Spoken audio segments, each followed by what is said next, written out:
Nikki Cross versus Candice LeRAE, and a whole bunch of video packages from Saturday. Let's talk about NXT.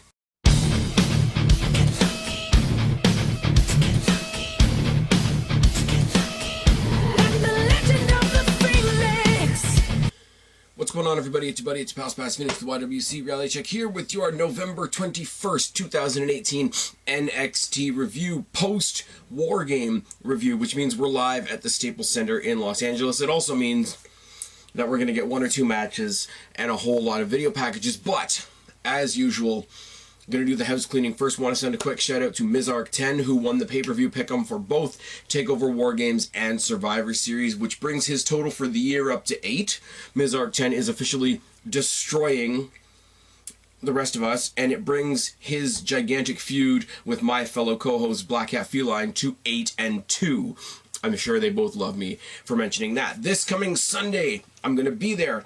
So I'm going to mention it one more time. Destiny Wrestling presents their first ever iPay-per-view, Fearless, on Fight TV. Check it out. It's going to be a lot of fun. The main event is interim Destiny champion Josh Alexander defending in a triple threat match against Ray Phoenix and Rich Swann. Going to be a good time. If nothing else, if you've got the Fight app and you don't have anything to do on Sunday, watch the pay-per-view. You're probably going to see my goofy ass sit in front row because I will definitely be there. The Q&A that was supposed to correspond with Survivor Series did not happen. A lot of family stuff over the weekend, in addition to pay-per-views and things like this. So I am telling you guys, it will be here before the end of November, as you guys know that have been watching me for a long time. I do take a sabbatical in December, but I will be breaking that slightly. The sabbatical is on. I will not be doing any reviews over the course of December, but we will be doing a pay-per-view preview for, what is it, TLC in December, and there will be at least one other topical video that will be released sometime over the course of December as well. I'm going to talk to my co-hosts. We're going to get some of the finer details out of that. Other than that, December is my month off. You guys know this. My birthday is in December. Christmas is in December. New Year's is in December. And let's be real, WWE just kind of does like a downslope in December as well. So I will get you guys the Q&A before the end of November. December, you can expect a pay-per-view pick'em for TLC. You can expect one other collaborative topical video with myself and some combination of Kristen and or Guapo. Other than that, you won't see me till 2019, and you'll get a chance to miss me, because doesn't absence make the heart grow fonder? Now let's talk about this show tonight. As I said, a lot of video packages and a lot of just nothing except for the main event. The main event made me extremely, extremely happy. We start off in the Staples Center in Los Angeles with a recap of the entire WarGames pay-per-view.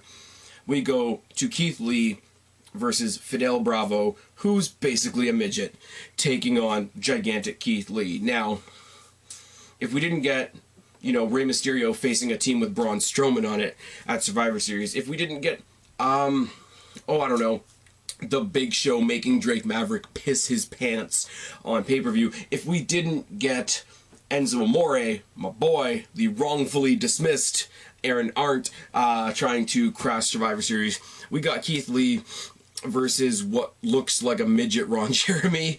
Collar and elbow tie-up, one-punch knockdown, double chop by Lee, crossbody block, jackhammer. Keith Lee gets the win. Keith Lee, hugely over in LA, gotta say, good for him. We recap the Baszler-Kairi Sane match, including the involvement by Marina Shafir, Jessamine Duke, and the save by Dakota Kai and Io Shirai. Unfortunately, Kairi Sane is not your women's champion. Shayna Baszler in the back getting interviewed, saying nobody can stop us, basically admitting she couldn't win it on her own, but she's still the champion and everybody else can suck it, pretty much. Now, I will say, I didn't catch the kickoff for TakeOver, but they replayed what happened during the kickoff, and it's pretty sad. You know, they're interviewing Matt Riddle, newest guy, whatever. Cassius Ohno, desperate for any relevance, comes and tries to cut him off, and cuts this really, really lame promo about how the word bro makes him sick. And Matt Riddle puts it in perfect terms, just walks away, but before he walks away he says, instead of being bitter, try being better. And then they replay the 5-second match they had to start WarGames, which just made me smile a whole bunch. Why is Cassius Ohno, aka Catastrophe Dad Bod, still taking up place on my TV screen? I really, really don't know. But once again, we got another big guy versus another little guy because Lars Sullivan took on a jobber. It's a squash. He cuts a promo. He wants a title match. He wants to send a message to the champion by beating up the jobber some more. And he eats a pounce by Keith Lee, who comes back to save the jobber for reasons other than he's a good guy. Now, we're going to get Keith Lee versus Lars Sullivan next week, which should be a lot of fun. Apparently, they're doing a bunch of special tapings in San Antonio, which I knew nothing about. Somebody fill me in on the speciality of that down in the box below. But we're also seeing adverts for Lars Sullivan being on the main roster soon. So, is he starting a feud with Keith Lee? Is he going to have a match against Ciampa, which is not really a match I'm interested in? Or is he going to the main roster to be destroyed like the authors of Piss? We don't know. Let's just wait and find out. Recap the Black versus Gargano match, which was fucking fantastic, including the ending, I absolve you of your sins, have a second black mass. But then they go to a scene in the back where there's this really awkward standoff between Aleister Black and Candice LeRae, where nothing really happens. We recap the title match between Ciampa and Dream. We recap the WarGames match with Ricochet and Pete Dunne standing tall. I will say, people are really torn on the WarGames match this year. I thought it was great. There were some lackings compared to last year. Last year being 3 teams was a different element. This year it was just one team cohesive unit versus 2 individuals in a tag team. And while the match is great, the match concept is great, they put a lot in it without putting too much into it. I really questioned the visual at the end, because you had the 2 champions. You had Ricochet and Pete Dunne on top of the cage posing at the end of the night, but they are 2 of the 4 members of the winning team. So it was a little off-putting. There's a few questionable things about it. Didn't take away from the match at all, don't get me wrong. Ricochet is fucking insane. What did they call it on commentary? The Christmas tree Tower of Doom thing, as well as Ricochet doing the running star press off the top of the fucking cage. It's a little awkward watching them try to set up the spots between the rings just because of the awkwardness of getting it all together, so I think they could do a little bit less of that. Other than that, I thought the match was great. The visual at the end does kind of bury the War Raiders a little bit because they were sorry, they were part of the winning team as well.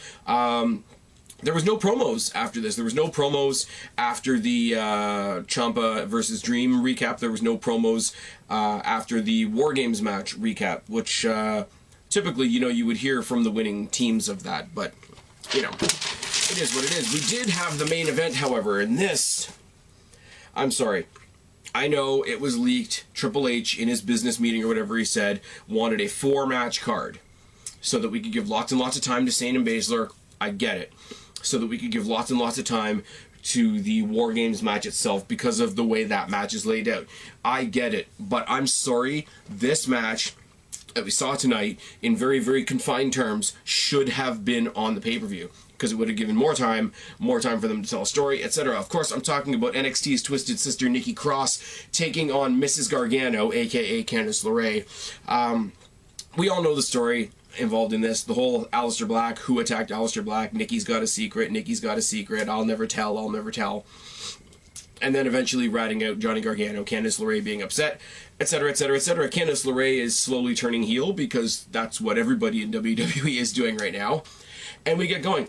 Candice LeRae's got new music. I don't like it. I'm just going to leave it at that. The fact that between that and the fact that her ring gear looks like a package of rockets. I know she's always had colorful, happy gear, but the ring jacket and the ring gear that she had going out there tonight looked like a pack of rockets. And if you don't know what rockets are, talk to a kid that still celebrates Halloween. That's all I can really tell you on that one. Nikki Cross starts the match sitting in the corner, like, you know, bubbling, ready to go, but she sort of slumped down in the corner Raven style, which I thought was really cool because she sort of like darted out at Candice LeRae every time Candice LeRae tried to approach her. Psychologically, really cool way to start the match. Anyways, collar and elbow tie quickly turns into a shoving match and a trip on the apron by Cross. Cross traps and mauls LeRae in the apron skirt, which is always a cool move. Takes me back to the Finley days, which is really cool.